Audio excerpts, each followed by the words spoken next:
నమస్తే, welcome to Sakshi business. నేను లిఖిత. కుటుంబంలో ఎవరైనా మరణించినప్పుడు వారి అంత్యక్రియలు లేదా ఇతర అత్యవసర ఖర్చుల కోసం చాలా మంది చేసే మొదటి పని మరణించిన వ్యక్తి ఏటీఎం కార్డు ఉపయోగించి లేదా యూపీఐ ద్వారా ఖాతాలోని డబ్బులను విత్డ్రా చేయడం.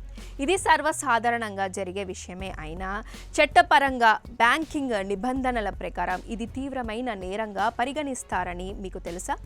అవును, బ్యాంకుకు సమాచారం ఇవ్వకుండా మరణించే వ్యక్తి ఖాతా నుంచి డబ్బులు డ్రా చేస్తే చట్టపరమైన ఇబ్బందులు ఎదుర్కోవాల్సిన పరిస్థితి వస్తుందని ఇప్పుడు వివరాలేంటో చూద్దాం.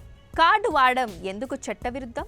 నిబంధనల ప్రకారం ఒక వ్యక్తి మరణించిన వెంటనే ఆ వ్యక్తికి సంబంధించిన ఏటీఎం కానీ డెబిట్ కార్డ్ కానీ ఇంటర్నెట్ బ్యాంకింగ్ యూపీఐ ఐడీల వినియోగం నిలిపివేయాలి. ఖాతాదారుడి మరణం తర్వాత ఆ ఖాతాలోని సొమ్ముపై కేవలం చట్టబద్ధమైన వారసులకు అంటే లీగల్ హెయిర్స్ లేదా నామినీకి మాత్రమే హక్కు ఉంటుంది. బ్యాంకుకు తెలియజేయకుండా కార్డు ద్వారా డబ్బు డ్రా చేస్తే అది నమ్మక ద్రోహం, అక్రమ విత్డ్రాయల్ కిందకు వస్తుంది. ఒకవేళ కుటుంబంలోని ఇతర సభ్యులు లేదా వారసులు దీనిపై అభ్యంతరం వ్యక్తం చేస్తూ పోలీసులకు ఫిర్యాదు చేస్తే డబ్బు విత్డ్రా చేసిన వ్యక్తిపై మోసం, దొంగతనం కేసుల కింద చట్టపరమైన చర్యలు తీసుకునే అవకాశం ఉంది. తీవ్రతను బట్టి జైలు శిక్ష కూడా పడవచ్చు. నామినీ అయినా సరే ఏటీఎం వాడకూడదా? చాలామంది తాము సదరు ఖాతాకు నామినీగా ఉన్నాం కాబట్టి నేరుగా ఏటీఎంకు వెళ్ళి డబ్బు తీసుకోవచ్చని భావిస్తారు. కానీ అది ముమ్మాటికి తప్పే.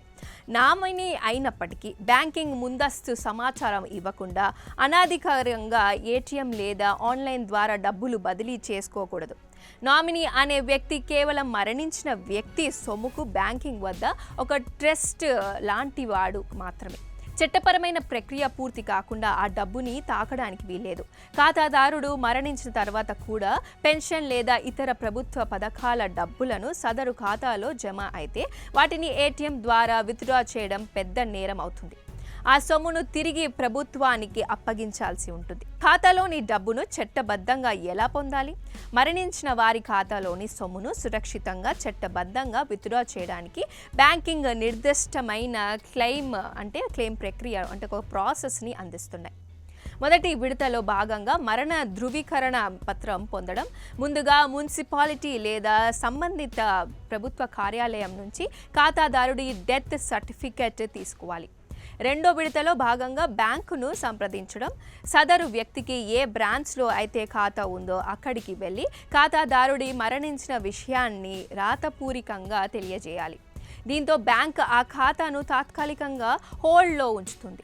మూడో విడతలో భాగంగా క్లెయిమ్ ఫారం నింపడం. బ్యాంక్ ఇచ్చే డిసీజ్డ్ క్లెయిమ్ ఫామ్ నింపాలి.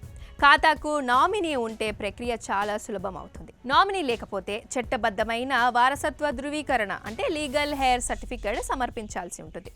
నాలుగవ విడతలో భాగంగా పత్రాల సమర్పణ, ధృవీకరణ ఫామ్లతో పాటు మరణ ధృవీకరణ పత్రం, నామినీ, వారసుల ఆధార్ కార్డు, పాన్ కార్డు, మరణించిన వ్యక్తి పాస్బుక్, ఏటీఎం కార్డును బ్యాంకుకు అప్పగించాలి.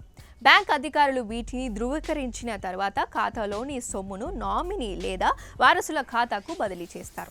కాబట్టి అత్యవసర సమయాల్లో ఆవేశపడి ఏటీఎం కార్డులను ద్వారా డబ్బులు తీసి ఇబ్బందులు కొని తెచ్చుకోవద్దు. బ్యాంక్ నియమాలను గౌరవిస్తూ చట్టబద్ధంగా క్లెయిమ్ చేసుకోవడమే అందరికీ శ్రేయస్కరం. సాక్షి టీవీ ప్రసారాలను నిలిపివేయడం చట్టరీత్యా నేరం. సాక్షి టీవీ ప్రసారాల కోసం మీ స్థానిక కేబుల్ ఆపరేటర్ని వెంటనే సంప్రదించండి. DTHలో, ఇంటర్నెట్లో కూడా సాక్షి టీవీ ప్రసారాలను వీక్షించవచ్చు.